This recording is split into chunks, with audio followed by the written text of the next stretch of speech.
Hello, and thank you for watching our STEM Ambassador in Scotland Week Careers interview for 2023.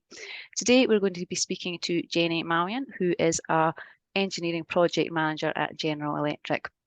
She's going to tell us a little bit about her studies and her career route and what her job actually entails. And then we've got some questions that have been sent in, which we will be asking Jenny for some more information. So without any further ado, I'll pass over to Jenny to tell you a bit more about herself.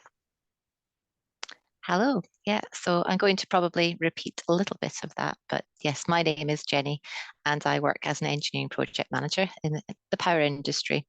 So it's a large multinational company, but at the moment I am working at home in Scotland.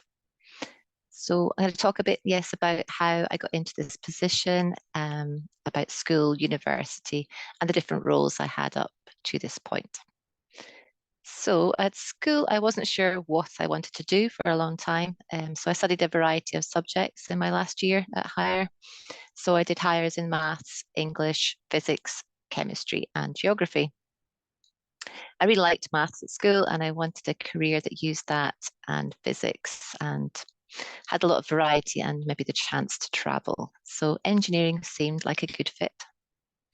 But then, of course, there are lots of different kinds of engineering courses. I eventually chose to study a degree in electrical and electronics engineering.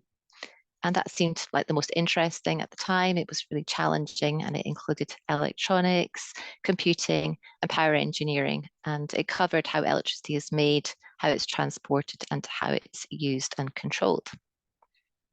So maths and physics from school were probably the most relevant subjects for the course and also for my future career, though English has helped as well. And at university, maths was compulsory right the way through the course, which suited me quite well. Physics was a good starting point for a lot of the engineering subjects too, though. And chemistry as well actually was useful for the material science part of the course. At school, I'd also done a crash course in technical drawing, and that really helped when I did the computer-aided design module at university. And last but not least, the Pitman's typing that we were offered at that time was really useful. It saves me a lot of time being able to touch type. So I had a great time at university. I moved to Glasgow from a very small village in the countryside. I made lots of new friends and you can see some there in the picture here. That's me. We got the chance to do some practical work as part of our course. We did a 10-week module, getting to do everything from welding and fixing car engines, which was a bit of a change from most of our course, which was more about learning and listening and more traditional lab work. So all good fun.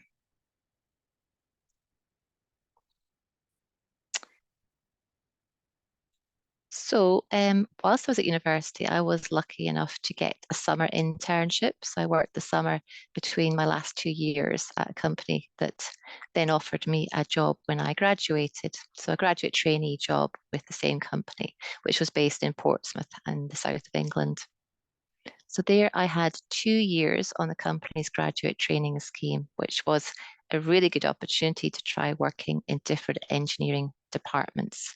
So I spent 3 months at a time in departments like mechanical and instrumentation engineering, working in the office and on site. And I did end up spending 6 months on a pilot chemical plant that was being commissioned. So there I got the chance to do things like testing instrumentation, wiring circuits, and putting finishing touches to some of the control system screens. Also got to spend time in non-engineering departments as part of that training. So things like the buying department where all the materials were sourced, the drawing department, and also in project management. The training scheme itself was accredited to the IET, which is the Institution of Engineering and Technology. So that made meeting the requirements to become a chartered engineer a bit more straightforward a few years later. When I completed the training, I worked as an instrumentation engineer and a controls engineer for a few years, designing and checking the different bits of equipment used on process and power generation sites. There's a few pictures here as examples. I then moved to a job as a requisition engineer with the monitoring and diagnostics team. And this team provide monitoring of power generation equipment, so things like gas turbines, one here, and steam turbines and generators. And that team also, they design and install and commission the monitoring systems. They troubleshoot any issues that come up with the monitoring system.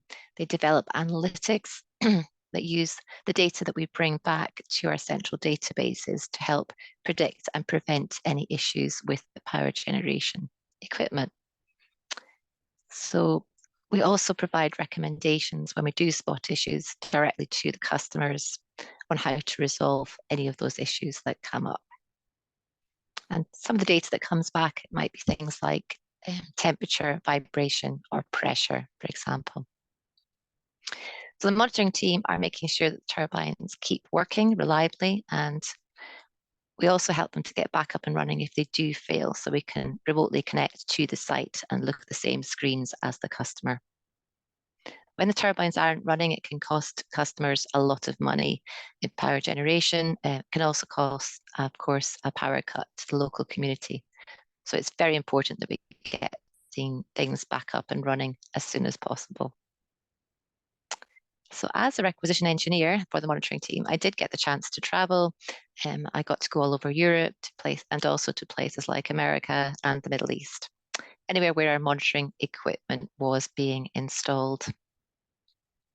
So usually it was power stations I would visit, usually to do a site survey, so working with the customer to work out the best place to put our monitoring equipment. You can see me there with some of the monitoring equipment in a panel.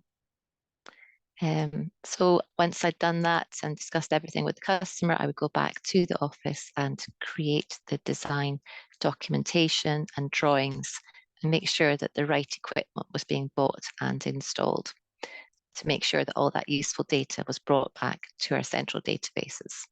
So I really enjoyed the variety of work and the chance to travel, always learning something new every time.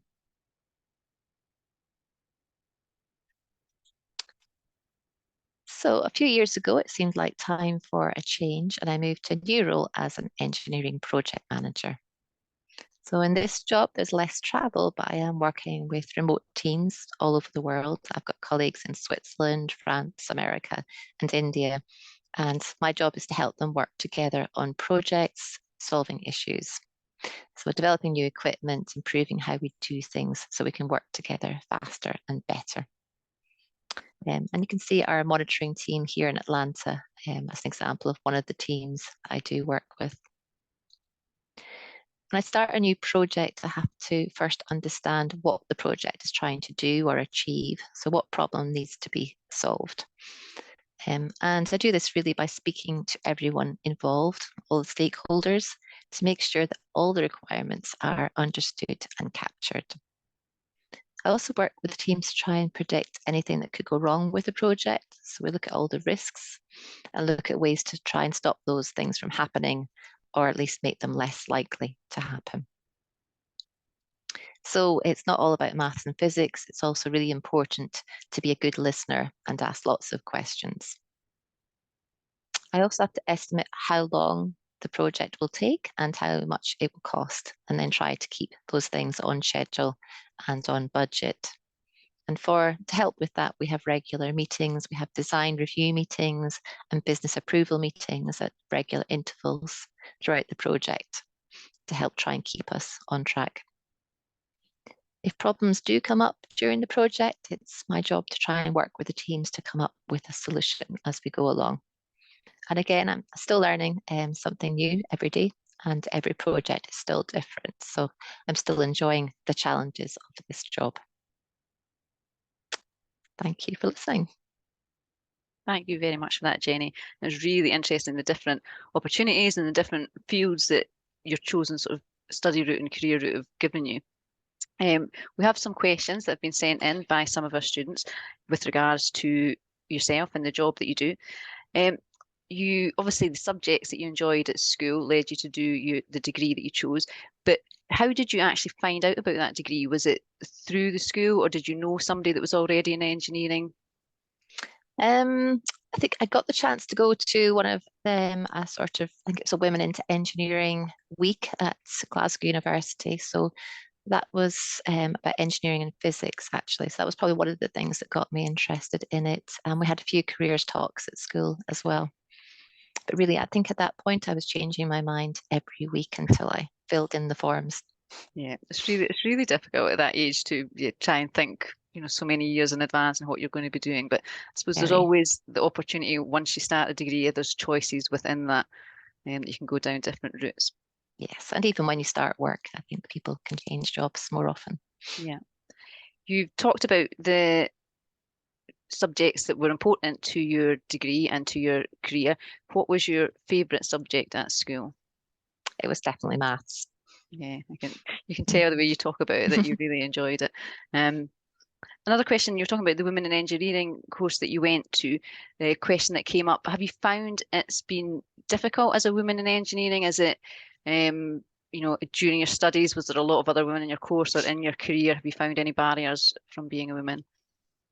There definitely are less women, but I have to say most of the time, I guess I'm used to. I don't actually really think about it at all. I don't think it's been a barrier. Maybe when I very at the very beginning of my career, it was harder to get my first trip to site. But I think generally it's almost an advantage because you are noticed more.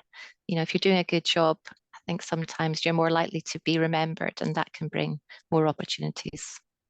So for me, I think it's been actually quite a positive thing. That's really good to hear. And we're seeing more and more women in Mm, engineering, certainly with our ambassadors, we have a lot in all sorts of different fields of engineering. yeah. With regards to the actual job itself, you talk about sort of doing a lot of things remote. Has that changed with technology? One of our students is asking how it's changed over the years with the introduction of new tech. Well, it's changed hugely. Yeah, when I first started work, I was in a office where we shared a computer between a few of us actually. So you had to fight for your chance on the computer to do anything. And with my job in particular, of course, because it's remote monitoring,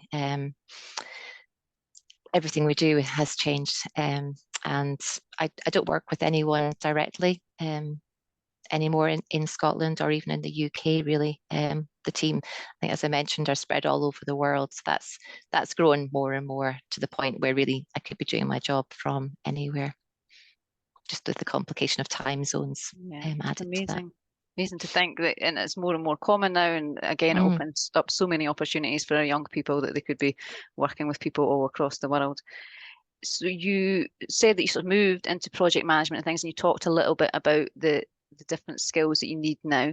But as opposed to the subjects that you studied, what would you say other skills have been particularly important in your career today and in your role just now? I think asking questions and being prepared to go in and work things out. You don't always know the answers immediately. And it is always something new every day. But just having the confidence that you'll be able to work things out as long as you ask lots of questions and take the time to go and look into things. I think when you first start out, that's quite difficult to do. You try to almost pretend that you understand everything, but the university is just the start, and after that, you're always learning. Yeah, yeah, we've all been there in a new job or something, Mm. thinking, oh, I don't really know what they're talking about. But yeah, best to speak up. And a nice question to finish. So you've talked about some of your travels that your job has enabled you to do. Do you have a favourite place that you've been able to travel to because of work? Um, yeah, there's almost all good stories, but I guess the first time I went abroad with work was actually to Abu Dhabi, and at that point, no women had ever been to that power station before, so that was quite interesting. And yes, so things like there wasn't a ladies' toilet in those days, so the men guarded the door whilst I got to use their toilets. And but just the journey there as well, seeing camels in the desert and things like that was really exciting. That's absolutely amazing. And Mm. this wasn't a question that was sent in, but I was just going to ask, so is there anything more you would like to achieve? Is there more studies that you would like to do, or what's next? Um, I'm really lucky at where I work, where we have loads of online training resources available. So, yeah, at the moment, I'm working through some project management courses and a bit more on cybersecurity as well. I've just been in this job, it's actually almost 3 years, I guess. Okay. So, I still feel like I'm learning this one. Yeah, that's brilliant. Thank you so much for your time, and thank you for everybody who watches. Thank you. Thank you.